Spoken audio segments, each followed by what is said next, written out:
المشكلة في الموضوع دوت ان المقارنة كل يوم دايما بتطلعك اقل وناقص. مشكلة الناس القريبة قوي دي ان هي في لقطة من اللقطات ممكن تهد كل بنيته، والموضوع يبقى اسوأ بالمناسبة. يعني الفرحة بتطير من حياتك، عمرك ما بتوصلها تاني طول ما انت عمال بتقارن.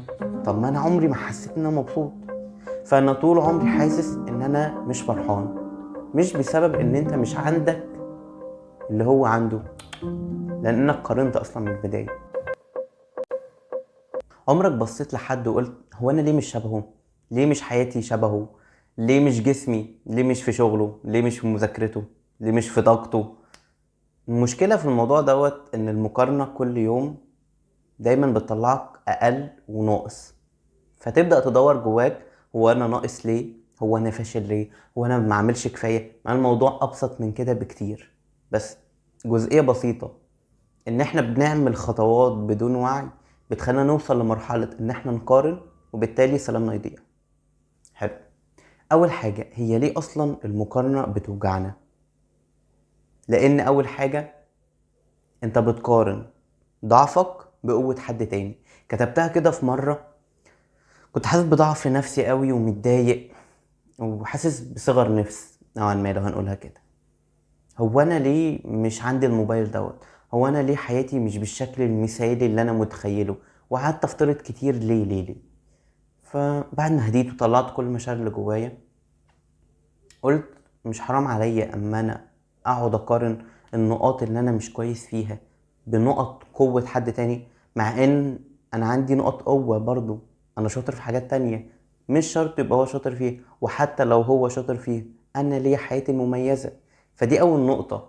لما بدأت اواجه نفسي واقول لها اصحي، انت عندك نقط قوة، انت مش ضعيفة، انت شاطرة على فكرة في حاجات، وبدأت اكون انا الشخص اللي بيحاول يطبطب عليا. النقطة دي مهمة، لاني فضلت استنى الشخص ده كتير. مشكلة الشخص دوت ان هو مش بيجي زي ما احنا متخيلين، ولو جه اصلا النقطة دي مهمة، لان في الاغلب ما بيجيش، لان مفيش حد بيبقى عارف مشاعرك، طريقة كلامك، انت بتحب ايه، تفرح من ايه، الا الناس القريبة قوي. وبرضه مشكلة الناس القريبة قوي دي ان هي في لقطة من اللقطات ممكن تهد كل بنيته، والموضوع يبقى اسوأ بالمناسبة يعني. طيب، تاني حاجة، لانك بتنسى ان لكل واحد طريقه المختلف. حط تحتها مليون خط، لان مش شرط تبقى انت وهو مميزين في الثانية دي في الحتة دي، مش شرط.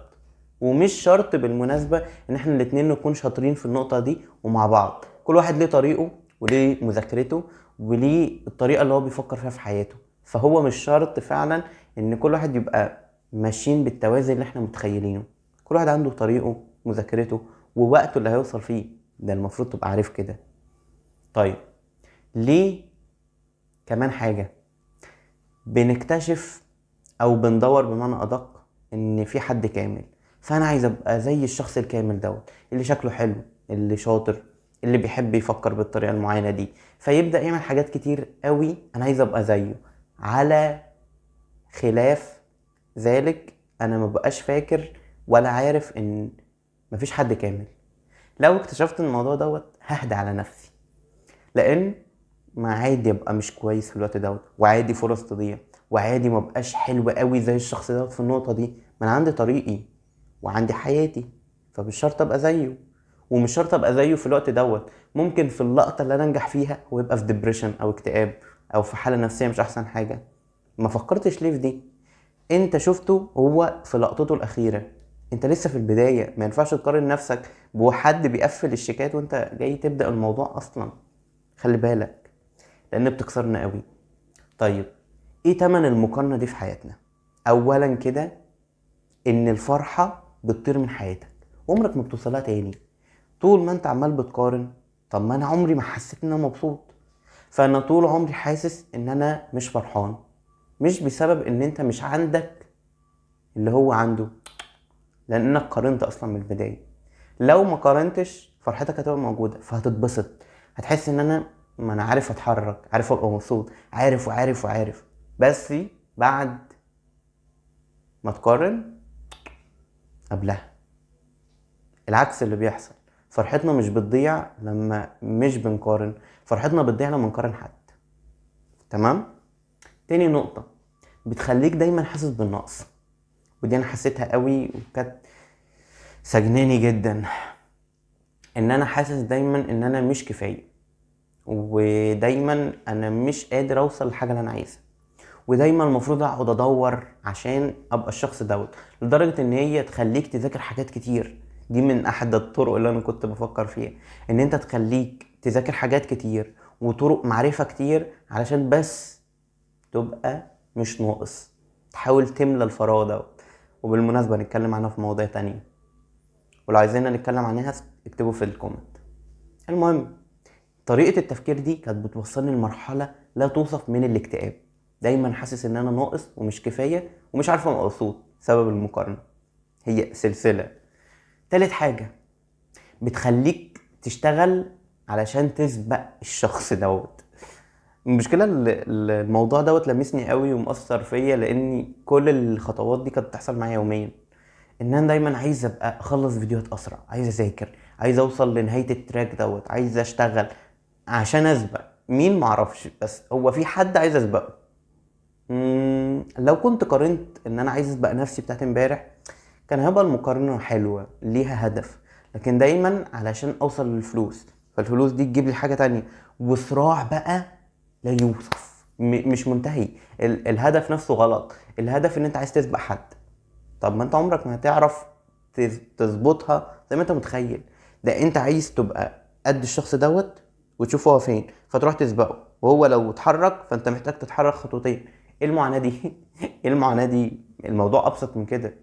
انا مش محتاج اقارن نفسي بحد، لان انا عارف قيمتي، وبالتالي انا مش محتاج ابقى مع حد اصلا. انا بعرف املي نفسي، ربنا معايا، بحاول اسعى في حياتي. في خطوات بتقع فبحاول اعدلها، بحاول اكتسب علاقات من الناس اللي حواليا، بحاول ان انا اكتسب صفات جديده، بحاول الصفات الوحشه اعدلها، ونقاط القوه ابرزها اكتر، ونقاط الضعف ابدا ان انا اشوف ازاي طريقه اقلل منها، بس مش دلوقتي، بعد ما نشتغل على نقاط القوه. فتلاقي كده دينامو شغال مش راضي يقف. هيقف بمجرد ما وقف بدينا نبص على الناس، بدأنا ان احنا ايه ده، تيجي نفتح المواضيع القديمة اللي احنا كنا ناسينها، ونبدأ بقى معاناة لا توصف بسبب النقطة دي بس. رابع حاجة، مش بتخليك تعرف انت عاوز ايه.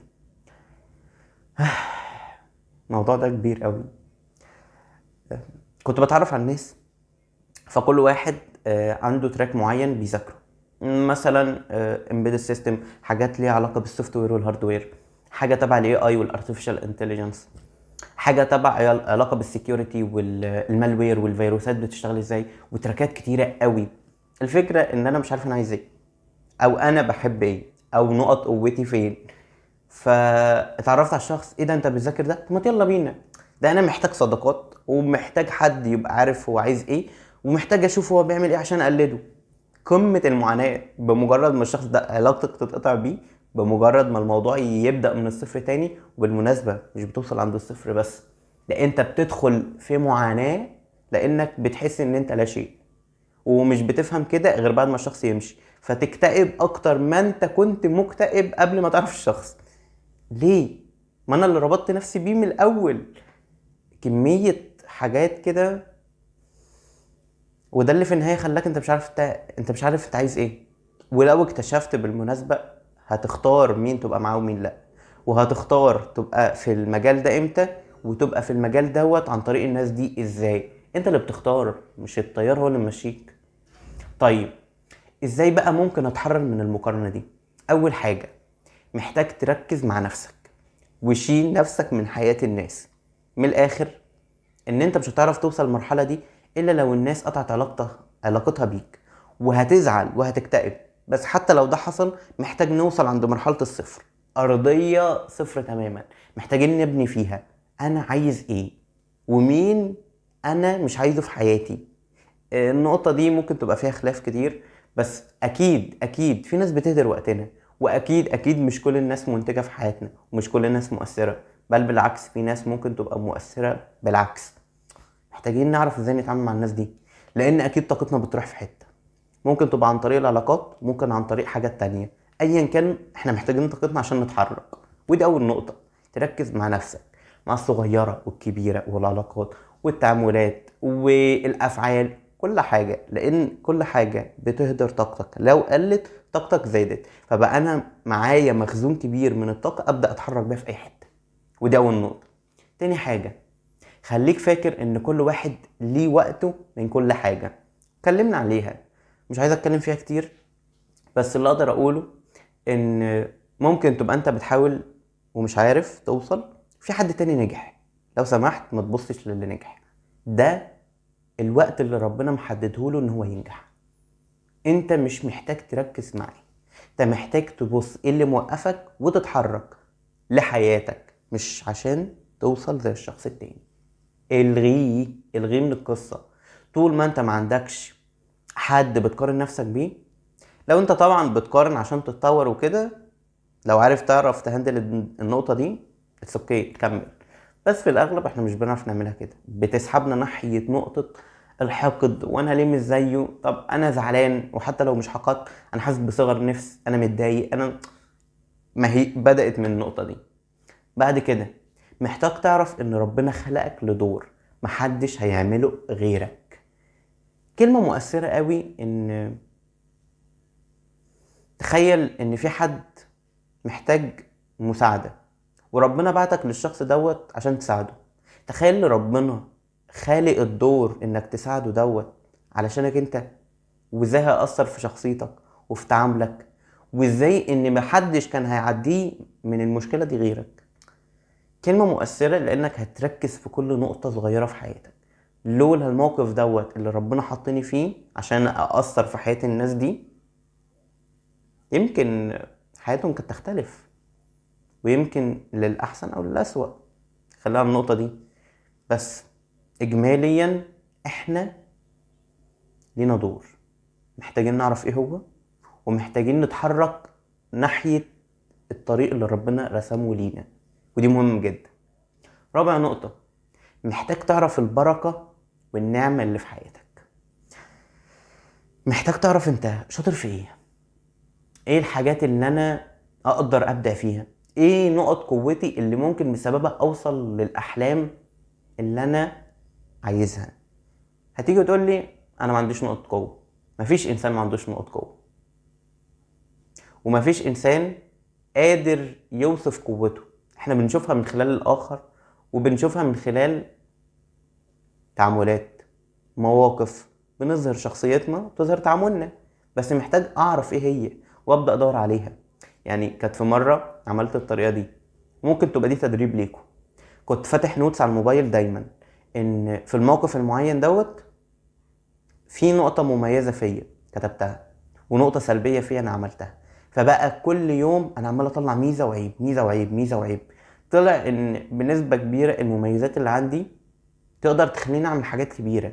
ممكن تبقى منها الاستمراريه، ممكن المميزات دي ان انت تحمل الضغط، بس مش work under pressure اللي بتتكتب في السي في، لا، ان انت بتتحمل الضغط فعلا والمعاناة والحاجات اللي بتحصل في الحياة.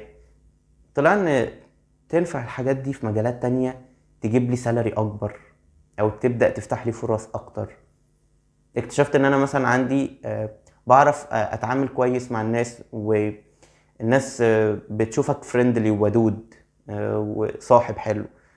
فدي تخليك تعرف تبني علاقات وكوميونيتي اكبر، وتعمل ريليشن بين الكوميونيتي دي وعلاقات ما بين الناس دي والناس دي، والناس تكبر وتنمو اكتر عن طريق بس اللينك اللي انت عملته، التوصيلة دي. فبدون ما انا كنت اكتب الحاجات دي مش كنت اشوفها اصلا. واخيرا، لما تقارن انت فعلا بتظلم نفسك. ربنا خلقك علشان تكون انت النسخة الاصلية، مش تقليد. ولازم تحط دي في دماغك دايما. كل واحد سينال أجرته بحسب تعبه.